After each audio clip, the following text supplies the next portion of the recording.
नाहांती कर्णाटकर पूर्वतन मुख्यमंत्री पूर्वतन वैदेशिक मंत्री तथा महाराष्ट्र पूर्वतन राज्यपाल एसएम कृष्णा ए वरिष्ठ राजनेता तथा पर्शियान नेतांकर गतकाली मध्यरात्रि परलोक घटी मृत्यु बेलू 92 वर्ष बयस होता। आधुनिक बेंगलुरु निर्माता कहुवा एसएम कृष्णा कर्णाटक तथा जातीय राजनीति में बेस चर्चित चेहरा थे। 2009 केन्द्र वैदेशिक मंत्री भाव दायित्व तुलाई एसएम कृष्णा। 1999 रु 2004 पर्यंत से कर्णाटक मुख्यमंत्री थे।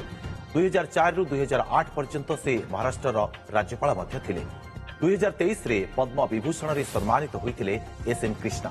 वियोग में विभिन्न महल में गभीर शोक प्रकाश पाई। नाहांती कर्णाटकर पूर्वतन मुख्यमंत्री पूर्वतन वैदेशिक मंत्री तथा महाराष्ट्र पूर्वतन राज्यपाल एसएम कृष्णा ए वरिष्ठ राजनेता तथा पर्शियान नेतांकर गतकाली मध्यरात्रि परलोक घटी मृत्यु बेलू 92 वर्ष बयस होता।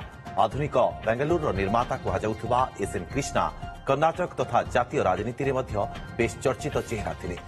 2009 केन्द्र वैदेशिक मंत्री भाव दायित्व तुलाई एसएम कृष्णा। 1999 रु 2004 पर्यंत से कर्णाटक मुख्यमंत्री थे। 2004 रु 2008 पर्यंत से महाराष्ट्र राज्यपाल थे। 2023 रे पद्म विभूषण रे सम्मानित होते एसएम कृष्णा। वियोग में विभिन्न महल में गभीर शोक प्रकाश पाई।